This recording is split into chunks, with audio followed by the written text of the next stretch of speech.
मेरे बूथ के प्रभारी और सेक्टर प्रभारी और केंद्र के प्रभारी सभी आपकी असली ताकत है। राष्ट्रीय अध्यक्ष अखिलेश यादव जी को और साइकिल देख लेना, और कोई मत देखना, साइकिल चुनाव चिन्ह देख लेना, साइकिल पर देखना और जनता के बीच चले जाओ और वोट बनाओ। जनता आपकी तरफ देख रही है, आप जानो जाओ सही, जनता आपके साथ।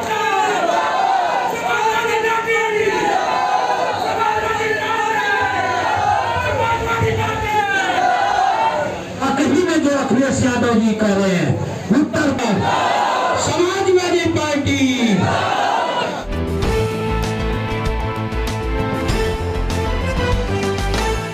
बताएंगे। आज बूथ लेवल की कमेटी हुई थी, आपकी आयोजन हुआ था यहाँ पर, काफ़ी जनसभा में काफ़ी लोगों को इकट्ठा हुआ।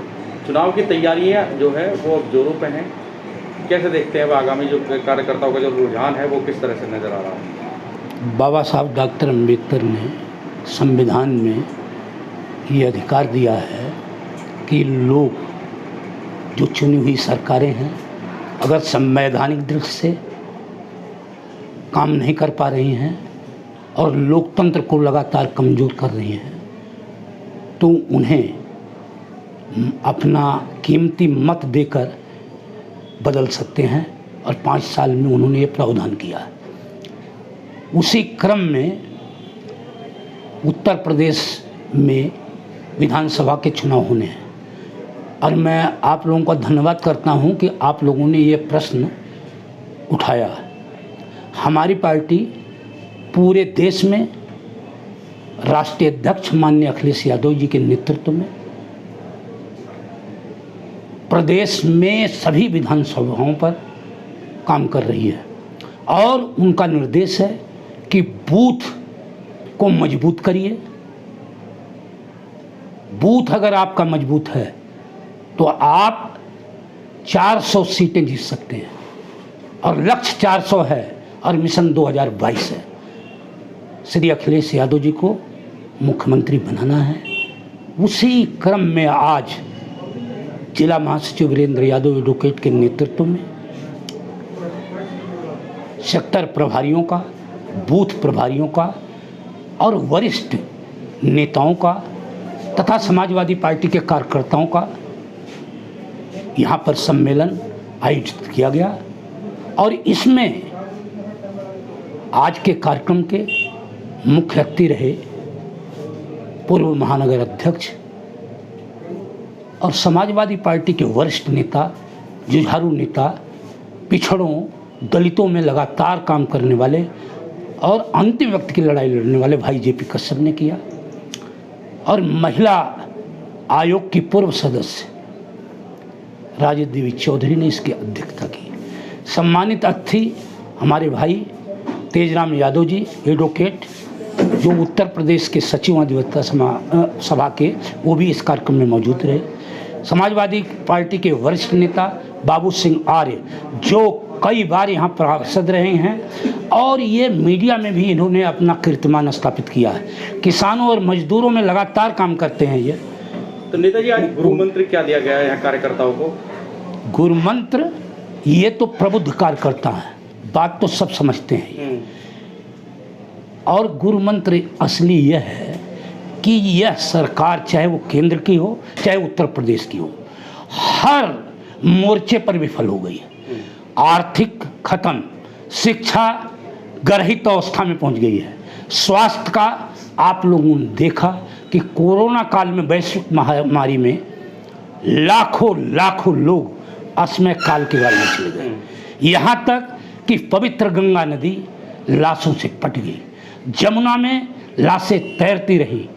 तो ये समाजवादी पार्टी के कार्यकर्ता सारी बात जानते हैं, और वो ये भी जानते हैं कि माननीय मुख्यमंत्री अखिलेश यादव जी के कार्यकाल में उत्तर प्रदेश का सर्वांगीण और बहुमुखी विकास हुआ था, और जो सरकार आज सत्ता में है वह केवल अगड़ों को अगड़ों से, पिछड़ों को पिछड़ों से, दलितों को दलितों से लड़ाने का काम कर रही है। इसने वह काम किया है जो देश के अंदर हजारों साल में विघटन का काम नहीं किया। ये लगातार फूट डाल करके अपना उल्लू सीधा करना चाहती है। इसलिए इन प्रबुद्ध समाजवादी पार्टी पार्टी के कार्यकर्ताओं को ये समझाया गया है कि पूरे साहिबाबाद विधानसभा में, गाजियाबाद में, जहां तक आप जा सकते हैं, जन जन के अंदर जाकर भारतीय जनता पार्टी की जो गलत नीतियां हैं, जो केवल धन्ना सेठों और पूंजीपतियों के समर्थक हैं, इनके ही कार्यकाल में 43% से लोग ज़्यादा दागदार लोकसभा में पहुंच गए हैं, विधानसभाओं में दागदार लोग पहुंच गए हैं। इसे रोकने के लिए हमें जागरूक करने की ज़रूरत है, लोगों को समझाने की ज़रूरत है और काम करने की ज़रूरत है, और अखिलेश यादव जी के और समाजवादी की पार्टी के पक्ष में भारी से भारी मतदान करवाने की ज़रूरत है, यह कार्यकर्ताओं को बताया गया। अच्छा, जिस तरह से बीजेपी ने सुपर स्पेशलिटी हॉस्पिटल की बात की थी साहिबाबाद क्षेत्र में, लेकिन कोई भी काम ना तो शुरू हो पाया है, ना ज़मीन, अब ज़मीन भी नहीं मिल पाई है इन्होंने। तो जो जिस तरह के झूठ इन्होंने बोला है और जिस तरह के उन मुद्दों को भी सामने रखा जाएगा कार्यकर्ताओं से।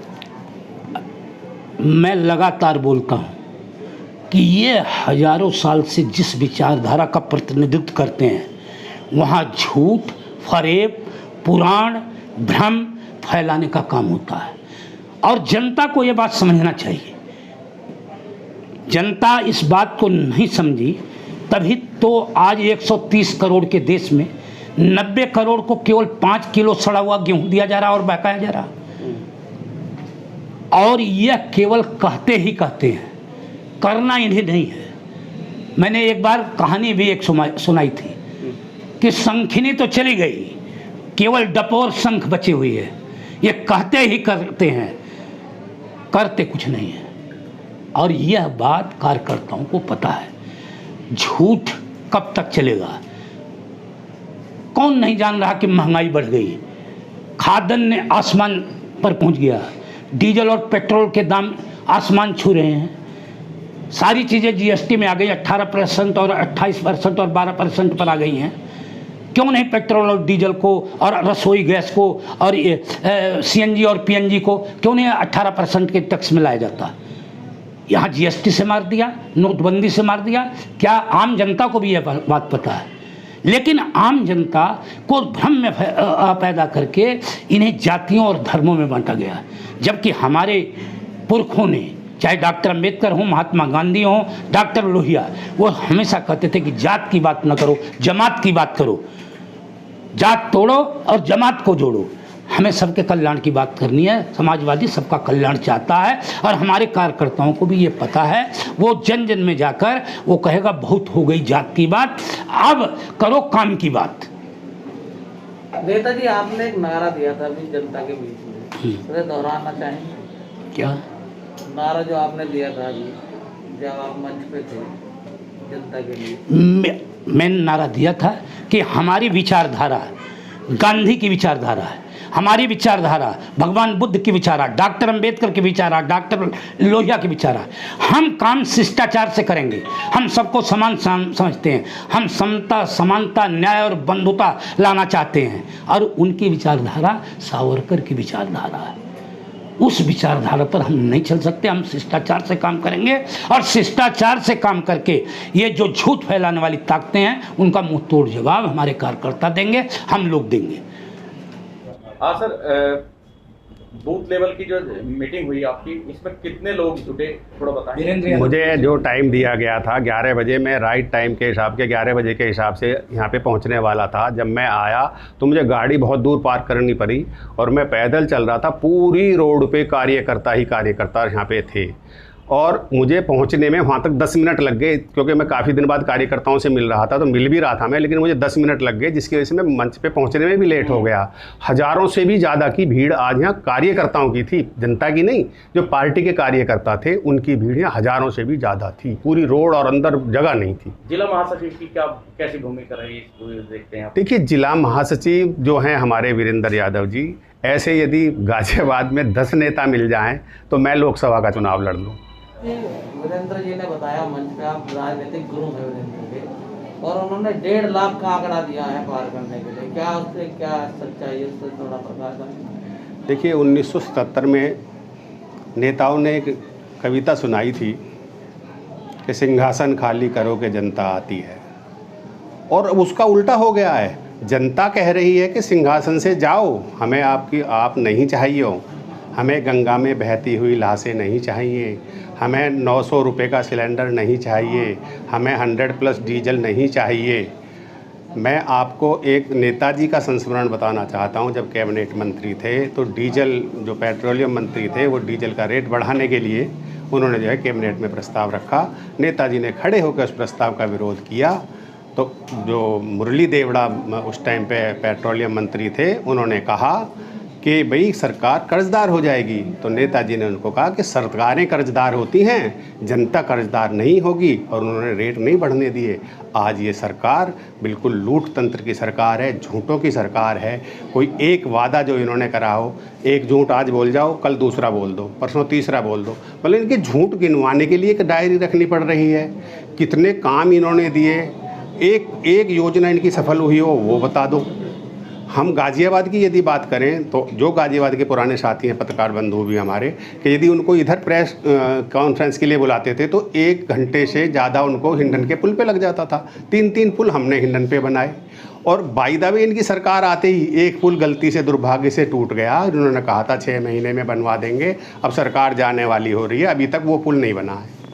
कोई एक काम गाज़ियाबाद में जो इन्होंने करा हो विकास का वो बता दें। हमने लोहिया पार्क बनाया, हमने जो है फ्लाईओवर कितने गाज़ियाबाद को दिए, हमने विजयनगर जाने के लिए आदमी को सोचना पड़ता था, हमने विजयनगर का ये रोड बनवाया। चौधरी चरण सिंह की मूर्ति के तिराहे पे जाम लगता था, उस जाम को गाज़ियाबाद से खुलवाया। एलिवेटेड रोड हमने दी, मेट्रो हमने दी। तो जनता कह रही है हमें काम करने वाले चाहिए। अब जनता कह रही है, हम तो समाजवादी लोग हैं, हम तो कहेंगे ही हमारी सरकार आ रही है, और सरकार आ रही है, लेकिन अब जनता कह रही है कि इन लोगों से पीछा छुड़ाना पड़ेगा।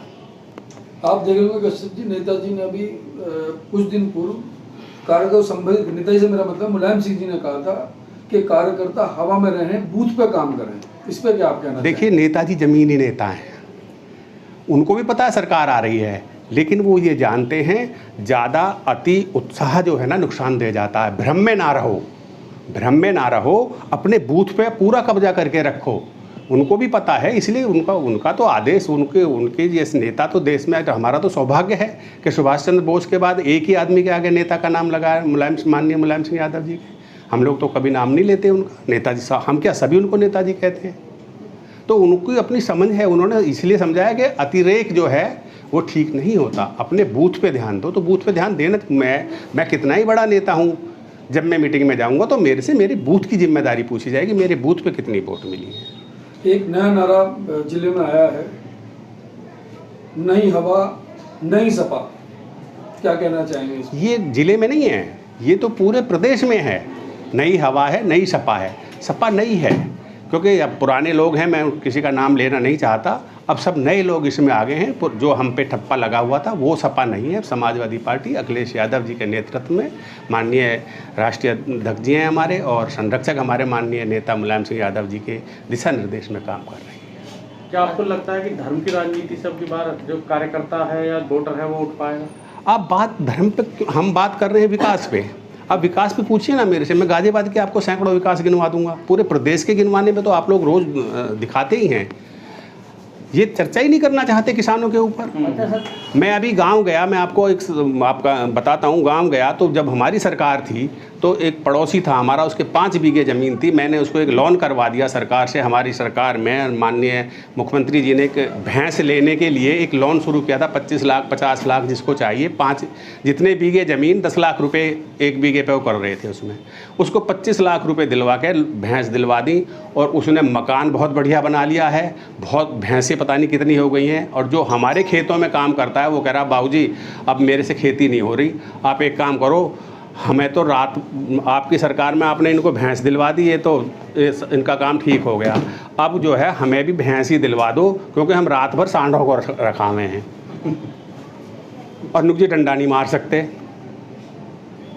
अच्छा सर, बूथ कार्यकर्ताओं को क्या संदेश देंगे आप, बूथ लेवल के? बूथ लेवल के कार्यकर्ताओं एक को प्रश्न था ना जी, उनका 1.5 लाख की बात लिखी थी, 3,32,108 वोट की बात करी थी। 1038 320 एक बूथ पर 3,32,160 वोट पर प्राप्त कर लो। देखिए, वोट तो लाखों इस बार जो है ना, समाजवादी पार्टी इतिहास रचने जा रही है। शाहीवाद सबसे बड़ी विधानसभा, सबसे बड़ी आज तक की जीत होगी यहाँ पर, क्योंकि इस टाइम जो है लोग चाह रहे हैं कि सरकार जो है बदल के आए। और ये एक बात और कह दूं, ये पहली सरकार है जिसका अब कार्यकर्ता ये कहता था कि हम काम नहीं करवा सकते। इस वीडियो में कही गई सभी बातें वक्ता की अपनी राय है, जिसकी पुष्टि हम या हमारा चैनल नेशन टाइम नहीं करता।